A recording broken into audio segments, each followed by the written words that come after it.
नमस्कार।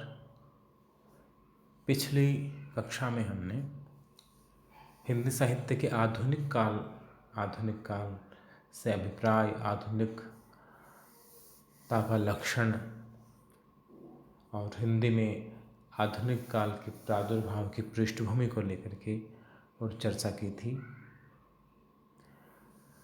आज हम हिंदी साहित्य के आधुनिक काल के दूसरे चरण, जागरण सुधार काल, जिसे द्विवेदी युग कहा जाता है, उस द्विवेदी युग की काव्य प्रवृत्तियों पर चर्चा करेंगे।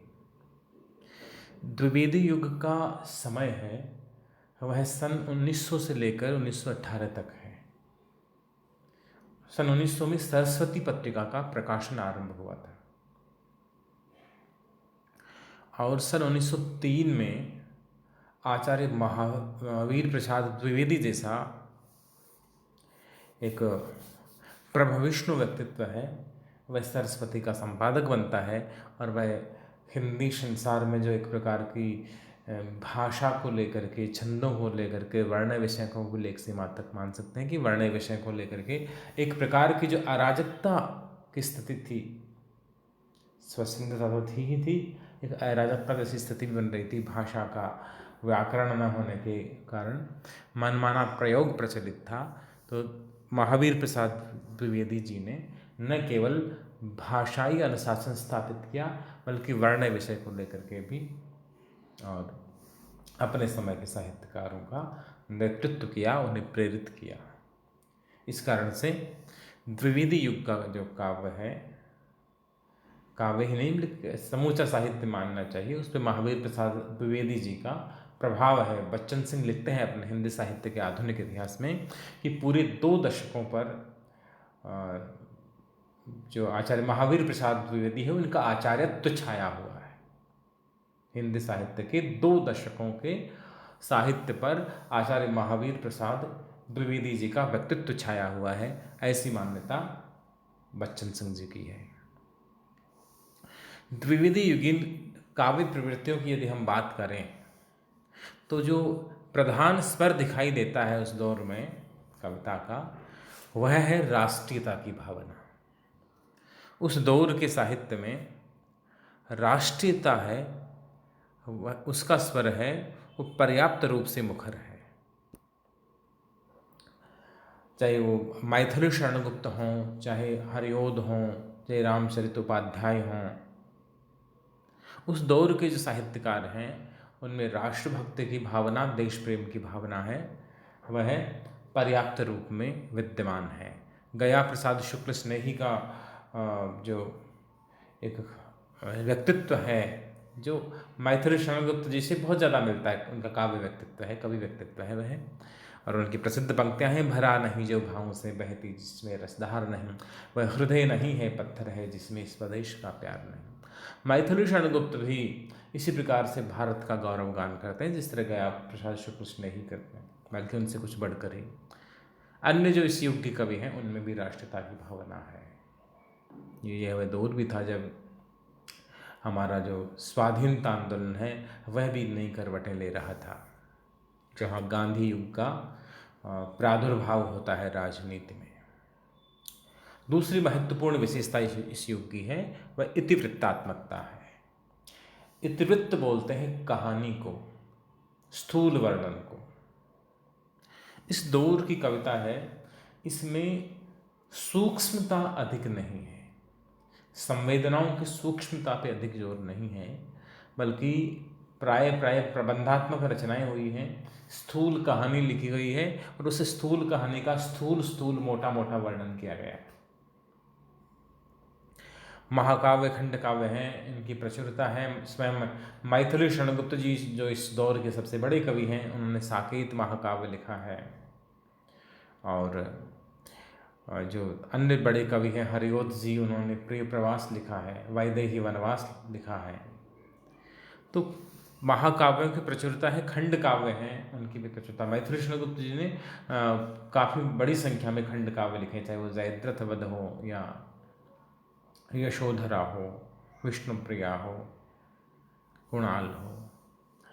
तो इस दौर में प्रबंधात्मक रचनाओं की प्रधानता है। इतिवृत्त यानी जो स्थूल वर्णन है, कहानी का जो मोटा मोटा वर्णन है, उसकी प्रधानता है। इस युग की जो अगली विशेषता मानी जा सकती है, नैतिकता व आदर्शवाद। और ये प्रभाव है आचार्य द्विवेदी जी का। महावीर प्रसाद द्विवेदी जी मानते थे कि केवल मनोरंजन करना, केवल प्रेम श्रृंगार के गीत हमने खूब गा लिए, अब हमें समाज को नैतिक प्रेरणा देनी चाहिए। जो चीज़ हमें नैतिक रूप से सुदृढ़ करे, जो हमारे राष्ट्र को उन्नत करे, जो समाज को सचेत करे, जगाए, ऐसी रचना होनी चाहिए, ऐसा साहित्य होना चाहिए। मैथिली शरण गुप्त जी ने जब पहली बार अपनी कविता लिखकर भेजी थी रसिकेंद्र उपनाम से, तब महावीर प्रसाद द्विवेदी जी ने लिखा था कि रसिकेंद्र बनने का जमाना अब चला गया है। यानी इस एक तथ्य से समझा जा सकता है कि आचार्य महावीर प्रसाद द्विवेदी जी का व्यक्तित्व किस प्रकार का था। तो उस दौर के सारा जो उस दौर का साहित्य है वो उनके व्यक्तित्व से प्रभावित है, उनके आचार्यत्व से प्रभावित है, उनके नैतिक जो मानदंड हैं साहित्य के, उनसे प्रभावित है। मैथिली शरण गुप्त जी ने लिखा भी कि केवल मनोरंजन न कवि का कर्म होना चाहिए, उसमें कुछ उपदेश का भी मर्म होना चाहिए। कविता सिर्फ मनोरंजन की वस्तु नहीं है। प्रेमचंद जैसा उसी दौर में लिख रहे हैं कि ये काम सिर्फ मनोरंजन करना साहित्य का उद्देश्य होता है, तो ये तो काम मदारी भी करता है। साहित्य कुछ बड़ी चीज़ है, कुछ ऊँची चीज़ है। अगली महत्वपूर्ण विशेषता मानी जा सकती है इस दौर की, वह है प्रकृति चित्रण।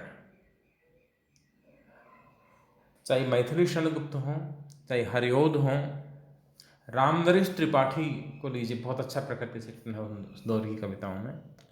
प्रकृति चित्रण है वो इस काल की कविताओं का एक महत्वपूर्ण अंग कहा जा सकता है। हालांकि प्रकृति चित्रण अभी स्थूल वर्णन की प्रधानता है, जिस तरह से छायावाद युग है वो आगे चले गए और प्रकृति अंकन में भी सूक्ष्मता ले आता है, वैसा द्विवेदी युग में है नहीं। हालांकि आगे चल करके और मैथिली शरण गुप्त जी की कुछ रचनाओं में ऐसा लगने लगता है। रामदास त्रिपाठी जी तो बहुत पहले ऐसा संकेत देते हैं अपनी रचनाओं में। हरिओध जो प्रिय प्रवास का आरंभ करते हैं, तो पहला ही जो छंद है वो प्रथम छंद ही प्रकृति चित्रण का है। दिवस का अवसान समीप था, गगन था कुछ लोहित हो चला, तरु शिखा भरती अवराजती, कमल निकुल वल्लभ की प्रभा।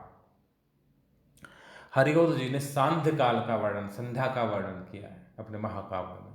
दूसरी ओर मैथिली शरण गुप्त का जो साकेत महाकाव्य है, उसमें प्रभात वर्णन मुझे याद आता है कि जो उगता हुआ सूर्य है, पतंग, हंस भी कहा जाता है सूर्य को, उसको लेकर के मैथिली शरण गुप्त ने बड़ा सुंदर सवैया लिखा है।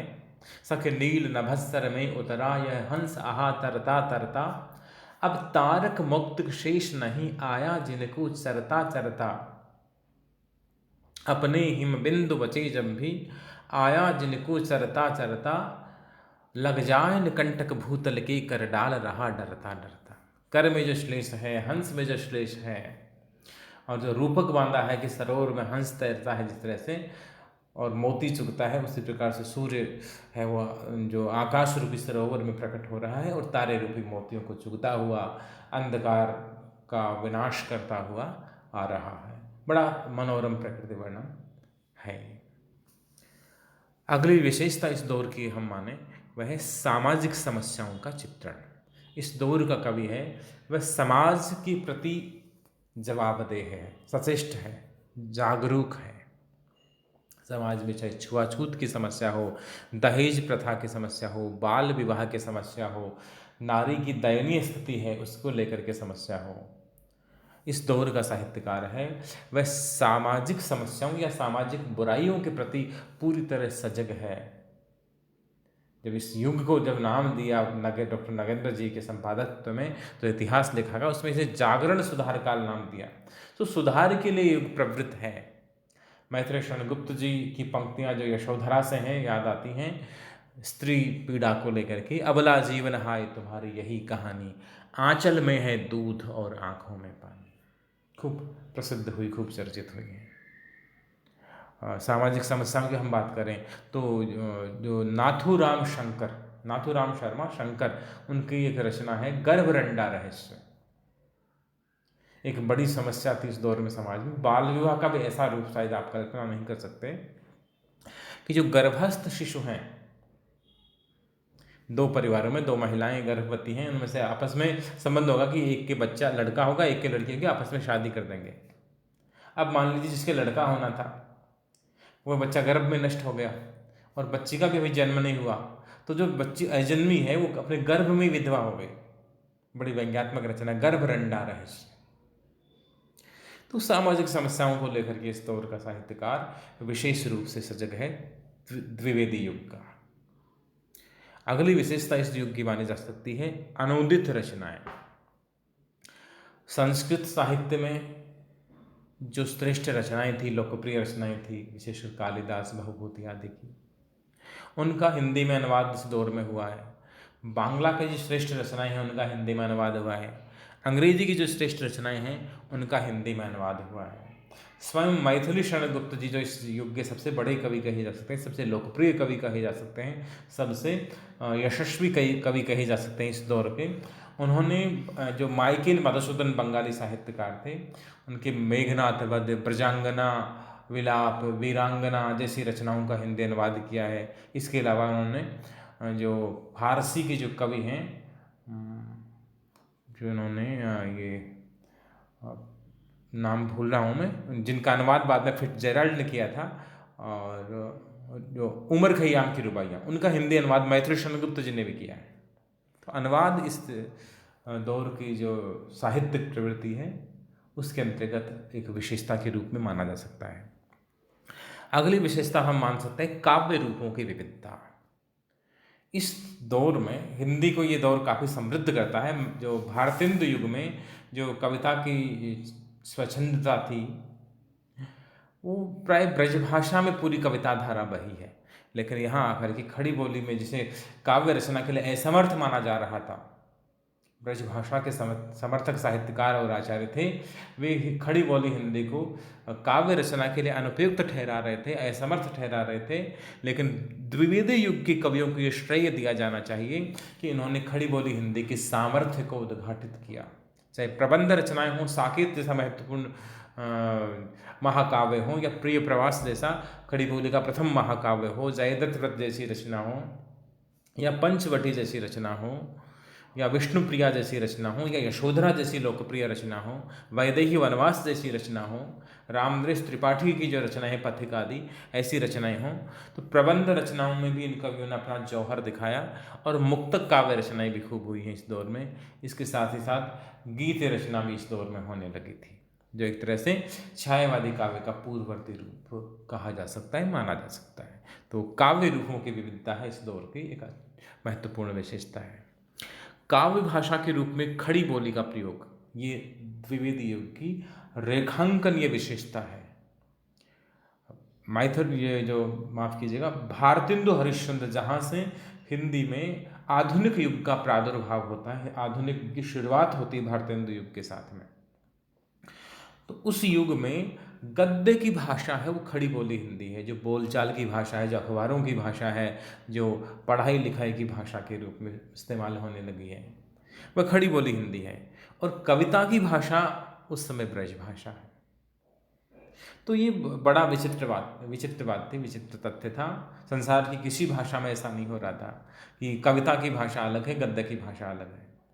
तो महावीर प्रसाद द्विवेदी जी हैं, वे खड़ी बोली हिंदी के लिए काफ़ी प्रयास करते हैं कि कविता भी खड़ी बोली हिंदी में लिखी जाए। जिस प्रकार हम गद्य लिख रहे हैं, जिस प्रकार हम निबंध खड़ी बोली में लिख रहे हैं, तो कविता के लिए ब्रजभाषा को उसे भी खड़ी बोली में लिखा जाना चाहिए। हालांकि इसका आरंभ है वो द्विवेदी युग में ही हो गया था। स्वयं भारतेंदु जी की जो रचनाएं हैं, फूलों का कुर्ता आदि, या जो श्रीधर पाठक जी की रचनाएं हैं, खड़ी बोली में आरंभ हो जाती हैं। लेकिन खड़ी बोली का पूरा सामर्थ्य और जो प्रमुख साहित्यकार हैं वो सारे के सारे खड़ी बोली में लिख रहे हैं। जो अयोध्या सिंह उपाध्याय, हरिऔध जैसे रीतिकालीन और भक्तिकालीन अभिरुचि के जो कवि थे, वे भी संस्कृत वर्ण वृत्तों में लिखने लग गए, द्विवेदी जी के रंग में रंग गए, प्रभावित हो गए। केवल जो जगन्नाथ रत्नाकर जैसे एक दो रचनाकार हैं, उनके नाम गिनाए जा सकते हैं जिन्होंने उस दौर में भी ब्रज भाषा में कविताएं लिखी हैं द्विवेदी युग में। बाकी अधिसंख्य कवि हो खड़ी बोली में लिख रहे हैं। छंदों की विविधता, द्विवेदी युगीन जो काव्य है उसकी एक महत्वपूर्ण विशेषता मानी जा सकती है छंद वैविध्य, विभिन्न प्रकार के छंदों का प्रयोग। भारतेंदु युग में और यहाँ तक कि द्विवेदी युग में बहुत सारे ऐसे हिंदी के विद्वान थे, कुछ कवि भी थे जो ये मानते थे कि खड़ी बोली में कविता नहीं हो सकती, ठीक कविता नहीं लिखी जा सकती, मार्मिक कविता नहीं लिखी जा सकती, सामर्थ्य नहीं। तो इस चुनौती को मैथिली शरणगुप्त हैं, रामनरेश त्रिपाठी हैं, अयोध्या सिंह उपाध्याय हरिओद हैं, रामचरित चिंतामणि हैं, ऐसे कवियों ने चुनौती के रूप में स्वीकार किया।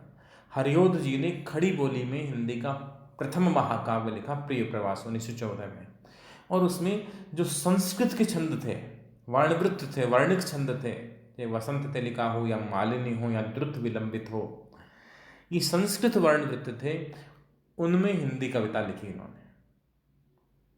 और मैथिली शरणगुप्त जी ने भी ऐसा प्रयास किया। इनका जैसे ये हरिगीतिका प्रिय छंद था, लेकिन अन्य बहुत सारे छंद उन्होंने, सवैया भी मैंने इसी व्याख्यान में पढ़ा है उनका, सखे नील नभस्तर में उतर आए हंस आहा तरता था।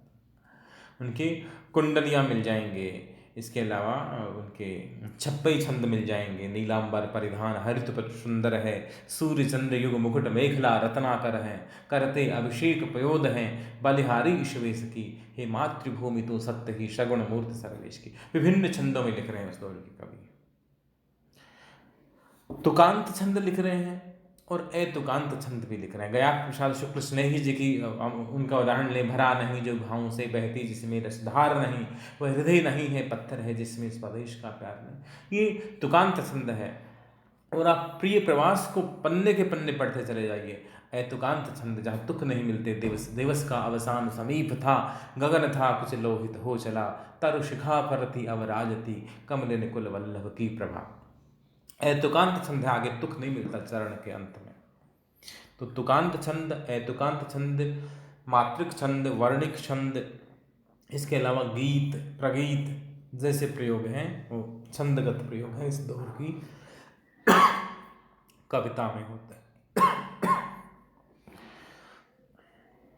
माफ कीजिए। इस प्रकार से द्विवेदी युग है वह खड़ी बोली हिंदी की काव्य संसार को पर्याप्त समृद्ध करता है। और ये दौर है वह महत्वपूर्ण कवियों का है, महत्वपूर्ण रचनाओं का है, महत्वपूर्ण जीवन दृष्टि का है। इस दौर की कवियों ने अपने युग को स्वर दिया, अपने युग को एक नैतिक आदर्श उनके सामने खड़ा किया, उन्हें प्रेरित किया, समाज के प्रति, देश के प्रति जागृत किया। इस प्रकार से जो द्विवेदी युगीन साहित्य है वह साहित्य इतिहास में महत्वपूर्ण स्थान रखता है। आगे हम अगली जो ऑनलाइन क्लास होगी इसमें अन्य विषय पर जो हमारे पाठ्यक्रम में होगा उसको लेकर के क्लास करेंगे। तब तक के लिए नमस्कार, धन्यवाद।